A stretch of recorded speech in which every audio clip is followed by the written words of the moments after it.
go ahead and jump in. Game number 1, Lucas and OP Sam.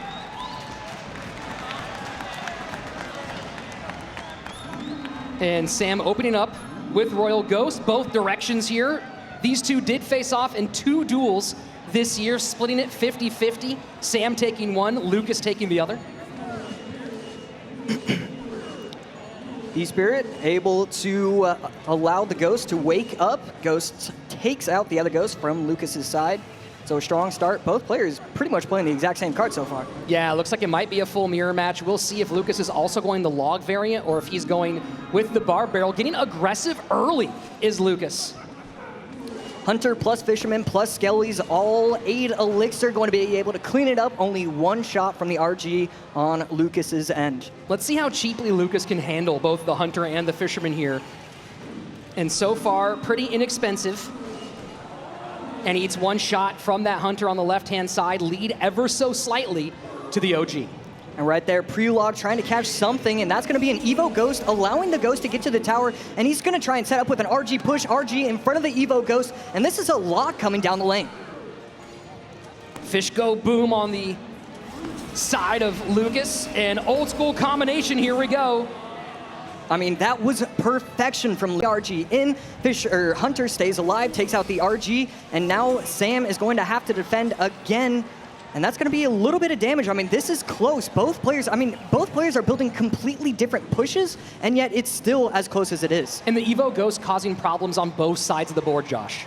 Yeah, it's so tough to stop. It's such a good card right here, going in all in with the Bridge RG, Evo RG as well. Fisherman going to yank it inside, and he doesn't have enough for the Hunter. Instead, going to elect to just defend with the Fisherman plus log.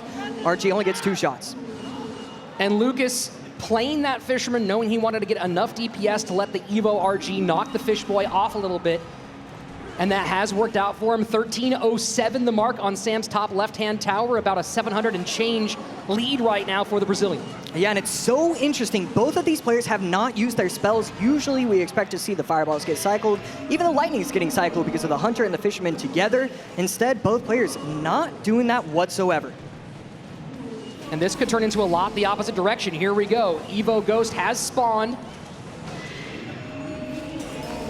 We've been waiting for that the entire time. Hunter does not get the shot off, so a really solid defense, and that's going to go invisible again. No, beautiful E-Spirit by Sam. That should have gone invisible. Instead, perfect timing, allowing the Ghost to start its swing. It stays alive, and I mean, as good as that was, Lucas still up quite a bit. And nobody here able to really shut down these RG shots. They keep on chipping away, and as long as this goes this direction, Lucas is in a great spot. Can he protect it? E-Spirit is going to be able to stop the Skellies, the Fisherman against Fisherman. RG should get only 1 shot, I believe, and that's exactly what's going to happen. This might be game if he isn't able to defend properly. And 1 shot from the Evo RG. Does it get a second? Oh. And it does get a second! It's just going to be a Fireball log away, gets the tower down to 15 HP. Sam is going to try something, anything. I don't think it's going to matter. Lucas already stepping away from the screen. And there you have it. Lucas takes game number 1. Let's get into game number 2. And you also see, don't forget this, I think Sam is like 6'7". He and Morton are both 2 towers. And I remember Sam complaining about having to crouch down on the towers back in the CRL Teams era. And you see that big man get down low here. Is that affecting his gameplay? Yeah, I mean, yeah, you have to assume it is. It can get kind of uncomfortable, but you know, that's the price of fashion sometimes. You got to look good. It doesn't matter. And here we go, 4 bait cards in a row for Sam. Lucas with NATO and Bar Barrel. Plus the Knight as well. We sometimes see Graveyard. We sometimes see a little bit else. I honestly do not like Graveyard in this meta right now. But I guess if there's one player that's going to still always do well again, it's Sam. But you know, the first 5 cards are all bait. Okay, he is just going to go with E-Giant. It is just the normal variation, not the Valk. Going to be running the Knight instead. Look at all the bait on the board here. Now you have the Rascal Girls. So many targets, and of course they'll all charge up that Skeleton King. And solid DPS, able to take down the Electro Giant. Dark Goblin Dark Goblin putting in a ton of work. Skeleton King, you could activate the ability, but it does feel like an overspend, and so he's going to just take a break, relax, try and get into double elixir, try and get that, probably try and get a surround on top of the bowler, and that's exactly what's going to happen. Skarmy surrounding the bowler, and still a little bit of a counter push, so like how he's approaching this. And NATO pulls just to reset. Vines put the dragon on the board. First 2 minutes away. So far, pretty even, slight lead for Lucas, crosswise, top left, down to your bottom right. Yeah, there's 2 reasons why that Vines was amazing. You force out the Knight because you're just trying to make Lucas have to overspend as much as possible. But the other reason is you're going into double elixir. You get to spend more because you're going to make more. So I like the awareness of recognizing what time it was and that he was going to be able to do it. Beautiful Evo Skarmy cleans up the E-Giant easily. And puts that pressure on the left-hand lane as well. Yeah, really expected the Dark Goblin to be able to snipe the Baby Dragon. Instead, the Knight gets played down just in time. Mother Witch puts in a lot of work against the Evo Baby Dragon. Baby Dragon not going to have any sort of counter push whatsoever. Keep in mind, everybody, as you're watching at home, Sam does not have any way to get direct tower damage. No spells except for the Vines, which is a minor amount of damage onto that tower. So you might see him get some chip, but if he gets down, he's going to have to get on tower. Ooh, and doesn't get the right timing. The Skarmy is before the NATO. We see Lucas shake his head. It looks like he thinks he has this confirmed. E-Giant going to work on that right-hand tower. Now Lucas starting to pour it on. 2 bowlers and a Baby Dragon. Beautiful bowler right there. It's able to get on top of that. I don't even remember what the first card was, but it's able to take out the second. I mean, just beautiful positioning. Gets the tower down to 1270. A huge lead for Lucas, and he looks so confident right now. And this is where Sam gets into a lot of trouble. He has to get on tower, and as we get deeper and deeper, and that elixir flows more and more. Let's see. Will those activate? Nope. Good touch here for the E-Giant. Yeah, he just has no answer. He has no building. I mean, it really comes down to that one massive mistake. The Skarmy is played too early. The Vines are too late. But this is also just a brutal matchup in general. And right there, you know, with everything not going his way, good job with the wall breakers. It's able to connect with both of them because of the placement. Lucas opting to eat those 2 final minute triple elixir. And as I was saying before that last push, this is where Lucas can put on whatever he wants. He can slow down if he needs to, just one more lightning away. And this is where Sam gets into a lot of trouble, where he has to break through, has to get on tower. So you see the full send, the full sellout here. Evo Baby Dragon slowing everything down. Wall breakers trying to get through. Skarmy trying to do it, cannot get it done. No lightning block, and Lucas. I'm going to tell you guys right now, and I'm so glad to see it. I was expecting Pedro to potentially go either RG game 1 or minor game 1. Instead, he goes Hog, a little bit different. Lucas playing Royal Giant again here. I think he's running back the exact same deck from before. I think he was looking for potentially a mirror matchup one more time.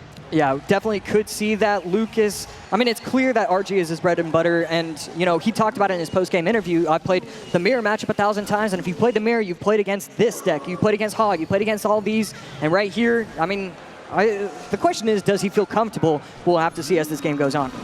And we're going to see this a lot. The Hunter behind the Hog. Hog gets a couple big shots, plus the Firecracker splash. Big opening here for Pedro. Yeah, Lucas has to be upset beyond belief. I have no idea. I think the Hunter forgot how to shoot or didn't shoot or something went wrong, and the Hunter put in absolutely 0 work. First minute away, massive lead for Pedro, 1804 on that right-hand tower. Just a tiny bit of chip for him on his side, and Lucas sets up his Royal Giant. Now, Josh, talk to me about this dichotomy here where, you know, one of Lucas's best ways to deal with that Hog Rider, obviously going to be that Fisherman, but he also has to contend with the Mighty Miner working on that Royal Giant. Yes, he has the Electro Spirit here. How's he going to be able to do double duty here? Yeah, it just gets interesting. You're trying to wait for double elixir, trying to get the multiple RGs. It just gets super awkward for both of these players because, yes, you can defend with any 2 troops. You can defend with the Hunter plus the E-Spirit, get 0 damage. But at the same time, if you place the Firecracker behind him, right here, Pedro, too late with the cannon. The RG is going to lock on. This is just difficult for both players. That's why this matchup gets so interesting. And just more than happy to go ahead and take that Fireball onto the Firecracker, get the Evo off the board. And after 2 minutes, we're pretty much all square. Yeah, all of a sudden, this is, I mean, this is a game. And here we go, Hunter plus Log going to be able to clean that up. And he does protect the Hunter from allowing the Firecracker to splash, gets the E-Spirit off. Beautiful job from Lucas, incredible micro. And slowing down a bit now is Pedro. He does have a slight elixir lead when you don't count the troop on the board, and able to cover, does not get a shot. King Tower activation playing a critical role there. Wow, and Hunter learned how to prioritize. His hunters have been absolutely perfect as this game has gone along. After the first one, it's just been gorgeous work from Lucas. Here we go, sudden death overtime on its way. Pedro ahead by 3 and change. And right there, Cannon going to be able to defend the first RG, but you know there's a second one coming along soon, and there it is at the bridge. Evo Ghost on the right side, going to clean everything up and take it out while protected. And this second RG should be able to get a shot. It does not, so perfect defense from Pedro. And now 120-ish HP separating the two players. But you think about the quality of that defense, Josh, and you're still giving up a couple hundred damage. This time, Fishboy should be more than capable. And with the stun, still gives up a hog shot. And you see Lucas very unhappy with that. Yeah, very frustrated. The Ghost doesn't get down in time. Yeah, just doesn't get down in time, really. And right there, the Hawk does get one shot. Fisherman cannot get the pull. Beautiful. You know, we talk about the micro of Lucas. That micro right there from Pedro was amazing. Firecracker goes back behind. Oh. Hog should still get one, and it does. The Evo RG placed into the Mighty Miner, a huge mistake, and Pedro just licking his lips. That was way too easy. That should never be happening on the World Final stage. High Hunter plus E-Spirit tries to pull the Mighty Miner over. Hog is running, E-Spirit stunning. Able to stop it this time is Lucas, but time ticking away, only 45 to get that damage back. The Evo Firecracker not going to be able to lock on right there. That Fisherman, a beautiful E8. Can it get another one in time? It doesn't. Hog gets a shot on top of the tower. It was the E-Spirit just completely shutting that whole thing down, and now it's last gasp for Lucas. Yeah, and right there, 2 Mighty Miners on the board. This is one of those matchups where you don't need the 3-card cycle. You love all the Mighty Miners as if you can. Pedro, what does he have for this? Evo RG on tower. Cannon comes down to hold. RG in one more time. Lucas has to get so much done. Fishboy trying to pull. He needs to get one shot. Can't get it done. Fireball in. Won't be enough. Game number 1 for Pedro. Well played coming out from Lucas, the emote, the hog emote. Hey, you know, you don't get that coach on stage, so being able to know everything you really want to be doing, it's such an interesting conversation to talk about having a coach, not having a coach. So here we go, Miner from Pedro in game number 2, going to Comfort after getting the win outside of his normal set. And Electro Giant for Lucas. Good placement on the E-Giant. Not going to allow a ghost shot. And then Pedro, is this Mortar? No, going to be the Goblin Hut plus the minions. We're probably looking at Minor Poison. Ice Wiz plus minions. Pulls it all to the middle with a NATO to get them off the board, but not going to get much more than that is Lucas. Yeah, really do not like that NATO from Lucas. I think it's a pretty massive overextension right there. Forces out the Barbell as well. And Pedro up 2.5 elixir. And just, you know, he's cycled his Evos. The Ice Spirit easy to cycle, Ghost easy to cycle. So just a really great start for Pedro.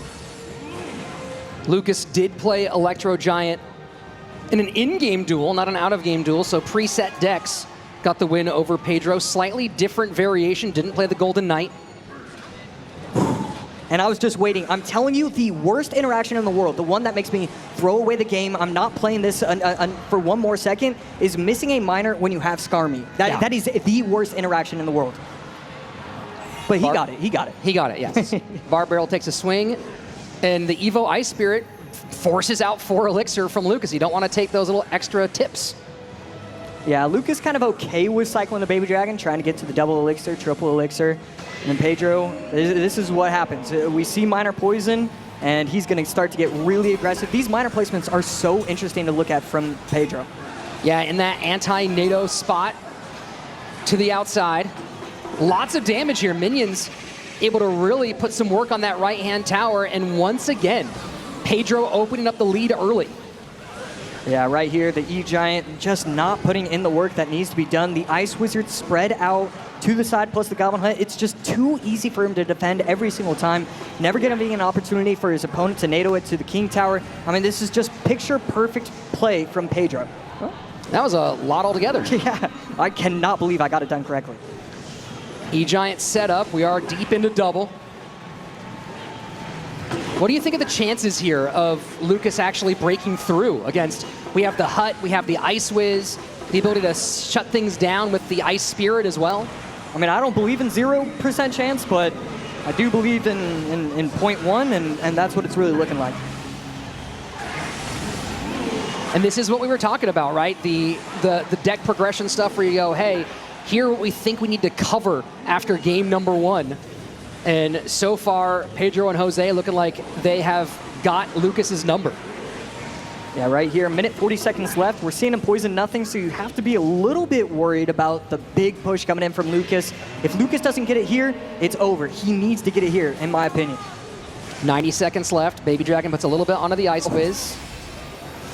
Lightning clears. Yeah, beautiful timing right there with the Ice Spirit, trying to keep the Ghost alive. Minions trying to stay out of range, forces out the NATO from Lucas. And Lucas just can't get that much out of the NATO, right? He's not using it to be able to get a big Golden Knight combination. He's not getting the breakthrough on the E-Giant. This time it picks up the Miner, having to mitigate some of that problem. And at this point, Lucas opting to go into the weak side. Yeah, and I almost want to point out the first mistake I've seen from Pedro. I would like to see him switch up the Miner placement. NATO out of cycle. You've been playing time. But yeah, both of his towers are basically at 3K. You know, I don't want to get too nitpicky, I guess. And these minions have just been absolutely shredding these Electro Giants. You know, and we talked about it earlier, the extended range now making it so that they can do a whole lot of work. And Lucas has been trying to find a way to break through with the NATO. Hasn't done it yet. 30 seconds left. You talked about do or die, Josh. This is the one. Yeah, E-Giant on the left, E-Giant on the right. Baby Dragon just dead. It's gone. It's finished. That is massive for Pedro's defense. This shouldn't even be a struggle. The Ice was going to go to the both lanes, and there we go. We finally do see a push. Golden Knight in. Miner able to hold here, and that's not going to be enough. Golden Knight dashes. Electro Giant will not be quick enough. And Pedro comes out and does it the easy way. 2 games up, 2 games down.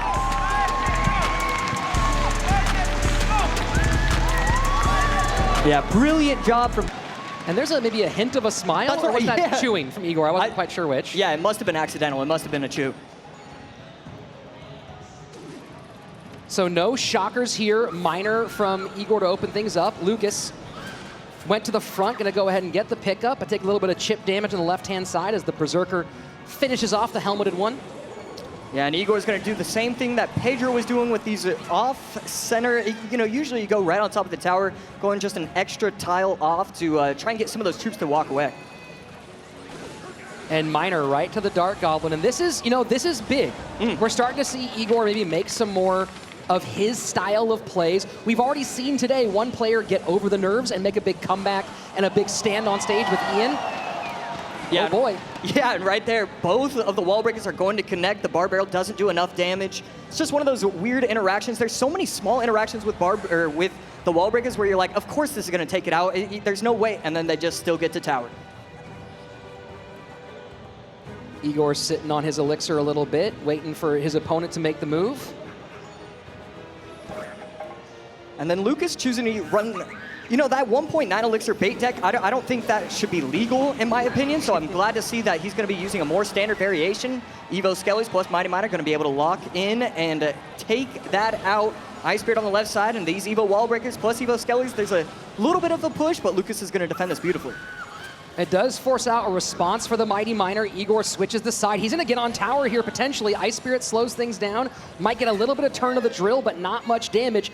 Double elixir on its way in a moment. Right now, it's pretty even in both lanes. Yeah, and we see Igor shake his head. I would have liked to see that up and hut just one tile lower. It would have allowed the Dark Goblin to be able to walk in, have the Crown Tower take it out. Instead, Dark Goblin gets 4 or 5 shots, and now Lucas takes the lead all the way back. Igor a little heavier in this deck, getting the Mighty Miner up front. Goblin Hut now placed in that low position. And that's going to be perfect right there. Mighty Miner to try and finish off the Dark Goblin. 1886, lowest tower for Lucas. 1593, lowest tower for Igor. And really, you know, the game is close, but so far Lucas has played a much cleaner game. Split on the Evo barrel. Let's see how Igor handles it. Takes a ton of damage on the left-hand side. Oh my word. Yeah, and I think that might have been Evo Skellis or something taken out right there. 9 seconds, almost to OT, and Lucas is just dominating. He's just playing this so much better than Igor is so far.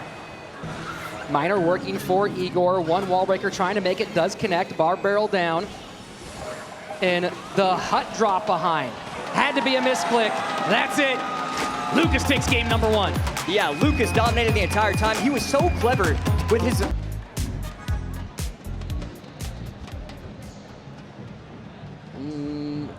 Not sure who Igor is talking to, but you see a few words there. And both players really slow. No one making the first move. Yeah, not sure if the production team is the best coach, but... Guard cycle. Lucas shows the Baby Dragon. Seeing Baby Dragon, you kind of automatically assume that it's going to be E-Giant. Igor on the other side. Oh, and he's going to be running P.E.K.K.A. Feels like it's one of the first P.E.K.K.As that we've seen in this tournament. And Graveyard for Igor here. E-Spirit to cover. Yeah, and Valk not in range. Beautiful timing with the E-Spirit. E-Wiz coming as well for Lucas. Takes about 600 damage. And Igor just going to set up the defense with a Goblin Cage.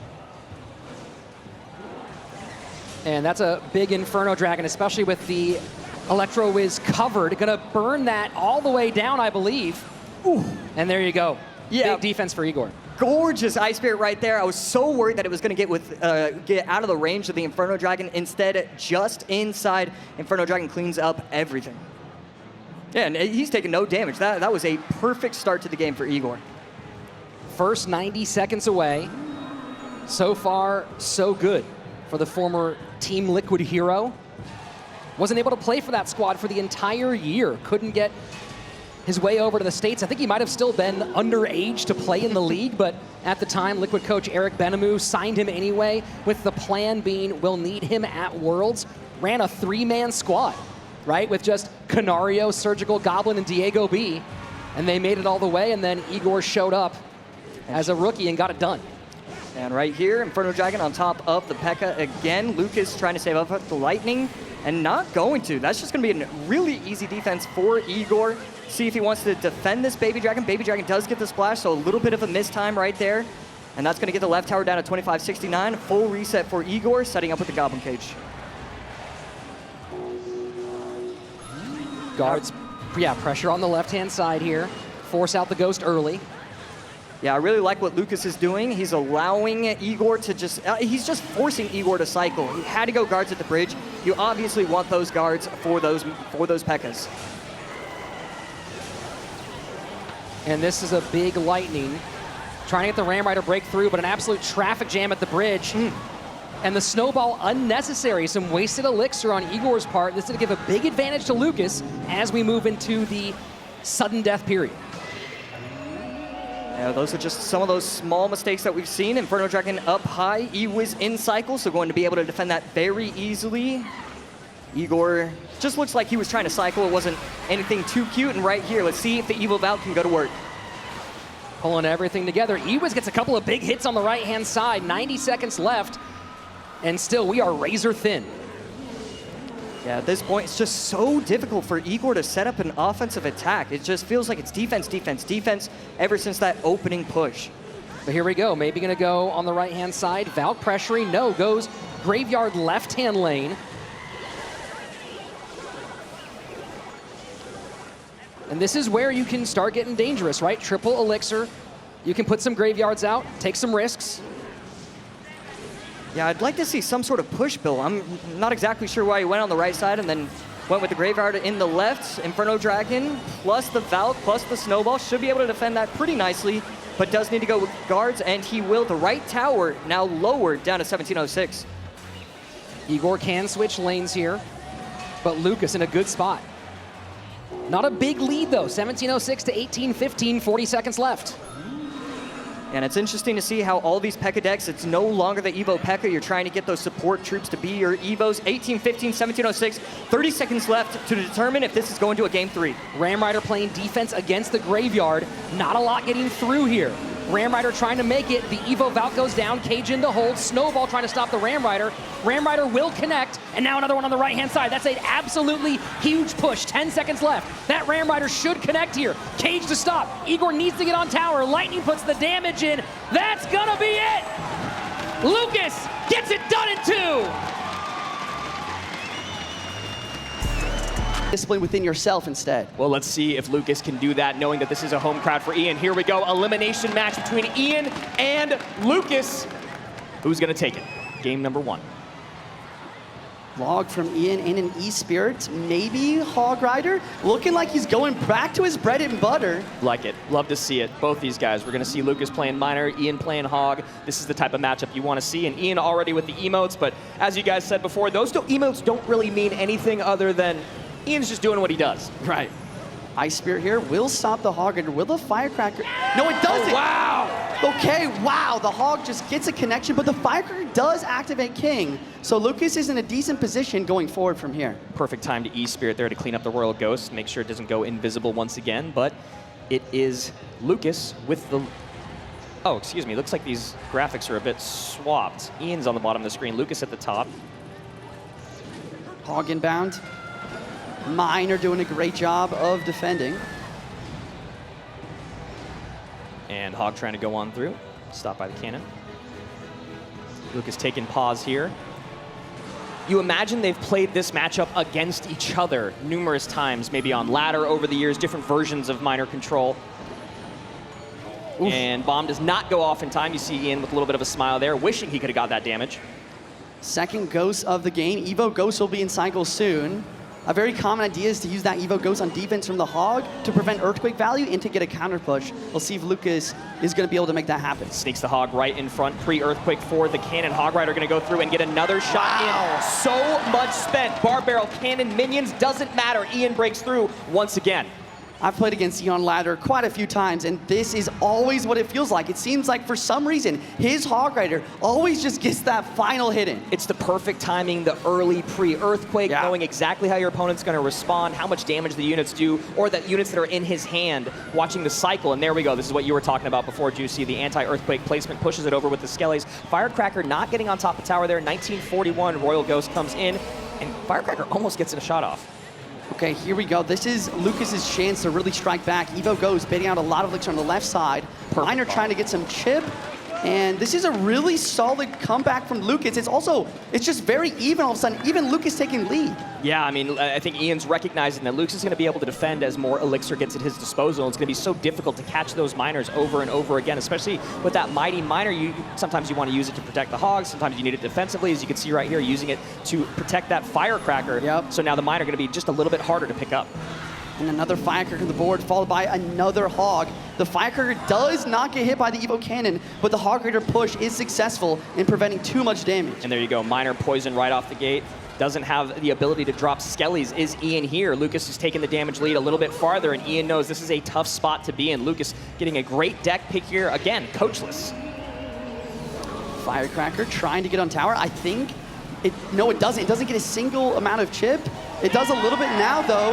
Ian's trying to make something happen, despite Lucas's very solid Hog defenses. And these minions are great because that Mighty Miner, you want to use the ability to take him off the board, but now instead not going to be a good tank at the bridge here. Although Hog getting a little bit of protection from the Mighty, Cannon going to clean things up, and now Lucas going right back on offense. Miner, Ice Spirit, Royal Ghost, minions.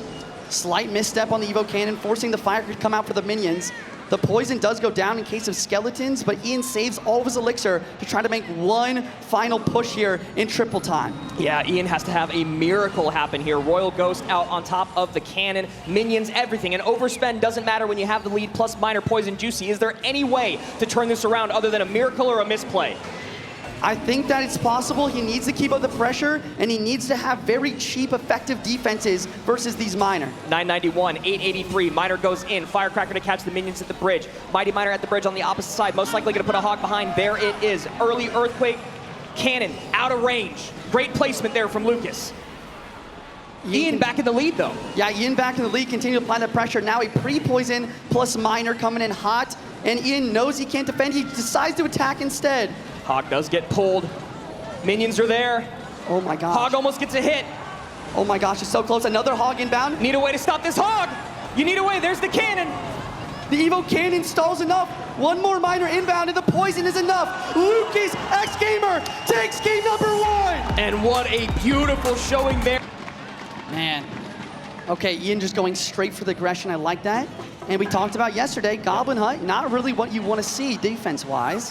Yeah, not my favorite thing to run into a Goblin Hut, or I mean have a Goblin Hut for that. Mortar gonna clean it up pretty cleanly there. Gonna get some Goblins out to protect that Mortar, and now a Mortar shot is locked on the tower for at least a couple shots. AQ has to come down. Okay, one shot is through though. And the Boss Bandit, will the ability, okay, the ability does get down from the Queen in time, but this Boss Bandit is still very healthy. This looks, it has pieces of the deck that we saw Mo run yesterday with Skeleton Barrel. We saw the Overwhelm that he put on against Sandbox. That was the game where Mo took 0 damage at all. The only person to do it at all yesterday, which was absolutely incredible. Lucas here. What are we seeing here at the bottom of the screen, Juice? What do you I got you. I'm pretty sure it's going to be the Drill. A lot of the time with Evo Snowball, you will see Drill as the main win condition. Matchup-wise, I actually kind of like it for Lucas. Yeah. You know, if Lucas can get his cycle correct, have the Queen for the Mortars, and as well as use the Valkyrie efficiently on defense, he has a really good shot. But Ian is trying to basically abuse the fact that his starting hand was bad and continue to apply pressure while his cycle's messed up. Yeah, and this is the deck that we saw Mo run yesterday. I had a little bit of fun with it, of course, being a new Mortar deck I haven't seen out in the world yet. The synergy between the Boss Bandit and the Skeleton Barrel is really interesting. We're going to see it right here. You usually want the barrel in front of the tank unit, but instead you can go Boss Bandit up front. You can use the ability, get the Skeleton Barrel in. Wow. And Boss Bandit goes a little too far back. High Berserker there. Nice play by Lucas. Wow. Okay, the Fire Spirit is going to tank. Evo Valkyrie, wow. Oh my gosh, I keep saying wow, but this is just, this is so amazing. But really nice from Lucas to kind of delay on that Valkyrie to try to get more value out of it, and Ian kind of playing into his hand with that game. And we finally see the first little lick of damage come through against this deck. As we said, Mo took 0 yesterday, and now Ian just takes a little bit from that Evo Valkyrie. And Evo Snowball is in cycle, so we are going to see that front drill placement, but Ian is on top of it. He waits, plays the bar drill instead, and prevents the Evo Snowball from getting any value. I mean, Juice, that's a situation where you just got to hover, right? I mean, I know you want to predict, but then if you predict with the Evo Snowball, that's worse than having to use it on defense. Evo Skeleton Barrel in cycle. Boss Bandit almost connects. Will Lucas have enough elixir? And Boss Bandit dashes. Wow! With the Skellies! Boss Bandit at the bridge! Lucas is low in elixir. He gets the Valkyrie down barely in time to stay in this match. But wow, insane pressure from Ian continuing to push the advantage. The Boss Bandit is such an elixir leech when you talk about having to play against it, Juicy. If you don't defend it perfectly, you must get it down to stop that dash. And Lucas hasn't been able to get back on offense in about a minute. And now the Mortar locks again.